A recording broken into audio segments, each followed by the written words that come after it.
Good morning everyone, this is your Sonali Miss and today we will discuss about chapter number 2 how the globe and maps help us. अब इस chapter में हम क्या पढ़ने वाले हैं कि ग्लोब और मैप्स हमें कैसे हेल्प करते हैं, किस एस्पेक्ट में हेल्प करते हैं, किन किन चीजों में हेल्प करते हैं, वो सब हम इस चैप्टर में पढ़ेंगे. क्लियर? तो आपको चैप्टर का नाम पढ़ के ये तो समझ आ गया होगा कि हम यहाँ पे किसके बारे में पढ़ने वाले हैं, ग्लोब और मैप्स के बारे में पढ़ने वाले हैं. बिफोर स्टार्टिंग दिस मैं आपको याद दिलाना चाहती हूँ, हमने चैप्टर फर्स्ट में क्या पढ़ा था. चैप्टर नंबर फर्स्ट था आपका the earth in our solar system. ठीक है, तो वहां पे अपने अर्थ के बारे में पढ़ा, अर्थ कहाँ पे प्रेजेंट होता है सोलर सिस्टम में. ठीक है, सोलर सिस्टम के बाकी प्लैनेट्स के बारे में पढ़ा था, सो ऑन. ठीक है, बहुत सारी चीजें आपने उसमें पढ़ी. बट स्टिल अब मैंने अर्थ का नाम क्यों लिया, एज यू ऑल नो अर्थ जो है वो कैसी है शेप में, जियोइड शेप की है. ठीक है, स्फेरिकल शेप की होती है आपकी अर्थ, स्लाइटली टिल्टेड होती है. ये हम लास्ट चैप्टर में पढ़ चुके हैं. और हमने क्या पढ़ा और वहां पर, और फ्लैटेंड होती है पोल्स से. ठीक है, पोल्स पे कैसी होती है हमारी अर्थ, फ्लैटेंड होती है. ठीक है, तो अब सबसे पहले हम बात करते हैं ग्लोब की. तो ग्लोब एग्जैक्टली होता क्या है. ठीक है, मैं आपको सबसे पहले शो करती हूँ ग्लोब क्या है. बच्चे आप यहाँ पे देख सकते हैं ग्लोब क्या है. यहाँ पे ग्लोब जो है एक स्फेरिकल शेप है, स्फेरिकल मॉडल है अर्थ का, जो यहाँ पे आपको बना के बताया हुआ है. आई होप आपको क्लियर हो रहा होगा ये देखकर. एज यू ऑल नो अर्थ की शेप तो कैसी है, जैसे बताया था आपको, स्लाइटली फ्लैटेंड है एट द पोल्स और स्लाइटली टिल्टेड है ऑन इट्स एक्सिस. तो वैसे ही एक स्फेरिकल मॉडल, 3 डायमेंशनल मॉडल जो है वो प्रिपेयर किया गया, जो एग्जैक्टली क्या बताता है, अर्थ की शेप के बारे में बताता है. ठीक है, और भी ज्यादा जो हमारे पास रिलीफ फीचर्स है अर्थ के, वो भी इस ग्लोब पे आपको शो होते हैं.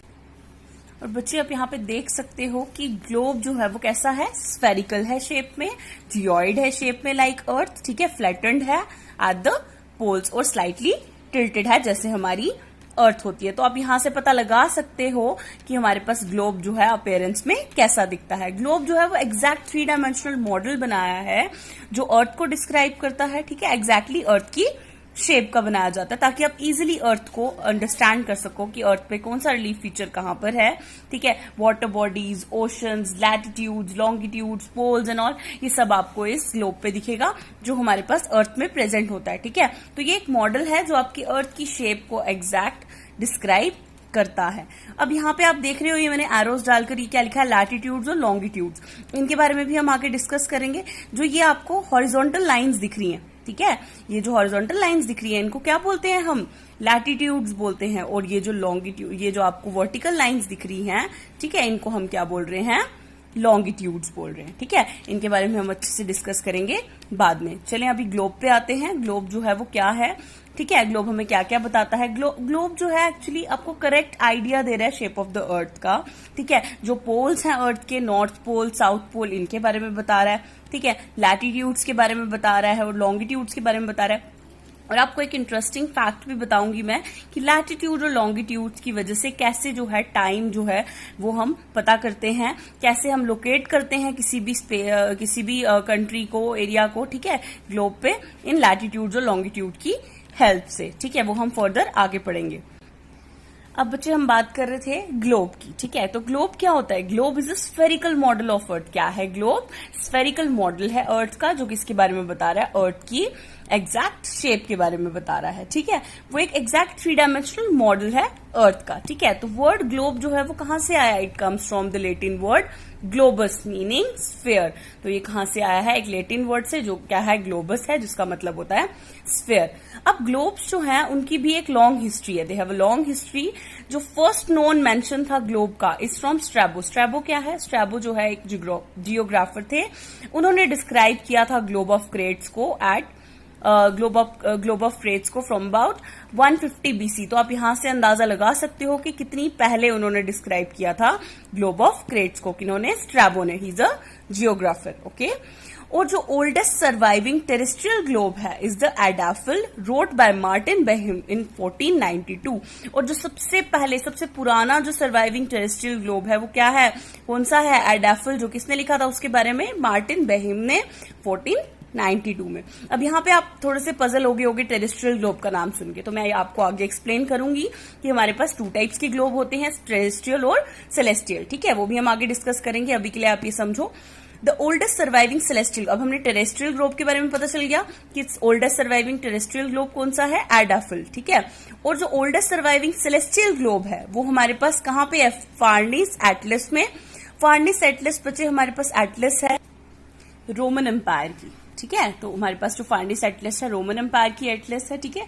2nd सेंचुरी की रोमन मार्बल कॉपी थी ये, जहां पे स्कल्पचर्स को कार्व किया गया था, तो वहीं पे हमारे पास सेलेस्टियल ग्लोब को भी कार्व किया गया है उस फार्निस एटलस में, जो किसकी है, 2nd सेंचुरी की रोमन एम्पायर की एटलस है। ओके, आई होप आपको यहां तक क्लियर हुआ होगा कि ग्लोब क्या होता है, ठीक है, वो कौन से वर्ड से बना है, क्या मीनिंग है उस वर्ड का। उसके बाद जो फर्स्ट नोन आपके सेलेस्टियल और टेरेस्ट्रियल ग्लोब्स थे वो भी हमने आपको बता दिया कि कहां कहां पे किसने डिस्कवर किए थे, ठीक है। तो अब हम बात कर रहे हैं जो ग्लोब है, it shows details of it subject. अब ग्लोब जो है वो जिसका भी ग्लोब, जैसे अर्थ का मॉडल है हमारे पास ग्लोब, तो वो उसके बारे में डिटेल्स बताएगा, ठीक है। डिटेल स्टडी हम उस पर कर सकते हैं ऑफ इट्स सब्जेक्ट, जो मतलब जो अर्थ का मॉडल है ग्लोब, हम उस पर डिटेल स्टडी कर सकते हैं अर्थ, ठीक है। The model globe of earth is called a terrestrial globe. अब हमारे पास वो मॉडल ग्लोब का जो अर्थ का ग्लोब है, ठीक है, अर्थ का जो मॉडल है 3 डायमेंशनल मॉडल, उसको हम क्या बोल रहे हैं, टेरेस्ट्रियल ग्लोब, क्योंकि वो किसका मॉडल है, अर्थ का मॉडल है। और जो मॉडल है ग्लोब का सेलेस्टियल स्फीयर का, ठीक है। अब सेलेस्टियल आपको पता है, सेलेस्टियल क्या होता है, जो हमारे पास स्पेस से रिलेटेड है, ठीक है। उसके लिए हम वर्ड यूज करते हैं जो हमारे पास स्पेस में चीजें हैं, चाहे वो स्टार्स हो गए, चाहे प्लैनेट्स हो गए, एनी अदर थिंग, ठीक है, मेट्रॉइड्स, एस्ट्रॉइड्स जो भी हैं, उनके लिए सेलेस्टियल वर्ड यूज करते हैं, ठीक है।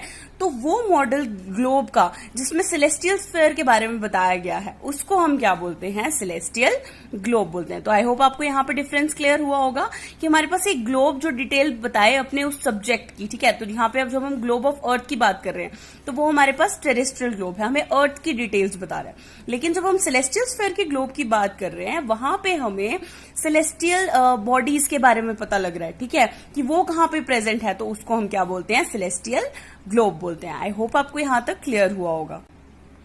A terrestrial globe shows land masses and water bodies। अब यहाँ पे आप बात कर सकते हैं, अभी टेरेस्ट्रियल ग्लोब और सेलेस्टियल ग्लोब में डिफरेंस पढ़ा हमने कि टेरेस्ट्रियल ग्लोब क्या है, ग्लोब ऑफ अर्थ, और सेलेस्टियल ग्लोब क्या है, ग्लोब ऑफ सेलेस्टियल स्फीयर, उसको हम बोलते हैं सेलेस्टियल ग्लोब। अब बात आती है कि टेरेस्ट्रियल ग्लोब जो है वो क्या शो करता है, it shows the land masses and water bodies, ठीक है। टेरेस्ट्रियल ग्लोब जो हम ग्लोब ऑफ अर्थ पढ़ते हैं उसमें हम लैंड मासेस देख सकते हैं, वाटर बॉडीज देख सकते हैं। It might shows nations and major cities, हमारे पास नेशंस और बड़े बड़े देश, मेजर सिटीज, बड़ी बड़ी सिटीज को देख सकते हो आप उस पर, ठीक है। और नेटवर्क ऑफ लैटिट्यूड और लॉन्गिट्यूड जो है वो देखने को मिलता है हमें कहाँ, टेरेस्ट्रियल ग्लोब पे, ठीक है। और रेज रिलीफ फीचर्स भी हम देख सकते हैं, जैसे माउंटेन्स, बाकी लैंडफॉर्म्स, ये सब हमें कहाँ देखने को मिलेगा, टेरेस्ट्रियल ग्लोब में।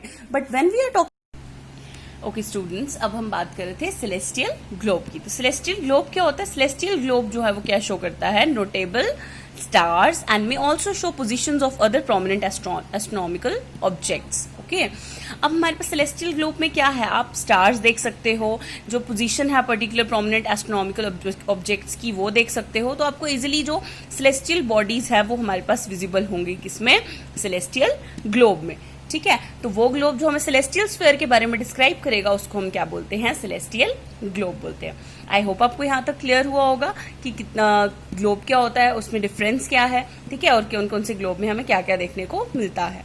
क्लियर। तो हम आते हैं अपने ग्लोब पे, जो हमें अच्छे से स्टडी करना है। ग्लोब एग्जैक्टली है क्या, 3 dimensional model of earth. Exactly आपको जो करेक्ट शेप है, करेक्ट आइडिया है of the shape of the earth, वो कौन प्रोवाइड करता है, ग्लोब प्रोवाइड करता है, ठीक है। एज यू ऑल नो, अर्थ क्या है, जियोइड है शेप में, ठीक है, स्लाइटली टिल्टेड है, ठीक, और ये हमारे पास रोटेट करती है अपनी जगह पे। तो वैसे ही इस ग्लोब को भी डिजाइन किया गया है, जिसकी वजह से आपको अर्थ का एग्जैक्टली हर एक रिलीफ फीचर जो है इजीली दिख जाए, अच्छे से समझ सको आप, ठीक है। तो जैसे अर्थ हमारी रोटेट करती है वैसे ही ये ग्लोब भी रोटेट करता है, ठीक है, अपने ही एक्सिस पे। और आपको भी पता है उस रोटेशन से डे और नाइट कॉजेज होते हैं, और ये स्लाइटली टिल्ट है, ठीक है, इसकी वजह से जब ये रोटेट करता है तो उसकी वजह से क्या कॉज होते हैं, सीजन्स कॉज होते हैं, ये आपको पता है, ठीक है। तो ग्लोब में आज हम इतना ही पढ़ेंगे। नेक्स्ट आपको लैटिट्यूड, लॉन्गिट्यूड, इन सब का कंसेप्ट मिलेगा, और हम मैप्स के बारे में पढ़ेंगे अपनी नेक्स्ट वीडियो में। तब तक के लिए आपने अच्छे से समझना है ग्लोब क्या होता है, और जो भी चीजें इसमें अभी रह गई हैं वो आपको फर्दर एक्सप्लेन हो जाएंगी। अभी सिर्फ आपने इंट्रोडक्शन पढ़नी है कि ग्लोब क्या होता है, कितने टाइप्स का होता है, और इसकी वजह से हमें क्या क्या पता लगेगा। अभी बहुत सारी चीजें, इंटरेस्टिंग फैक्ट्स हैं जो ग्लोब के बारे में हम पढ़ेंगे इस चैप्टर में।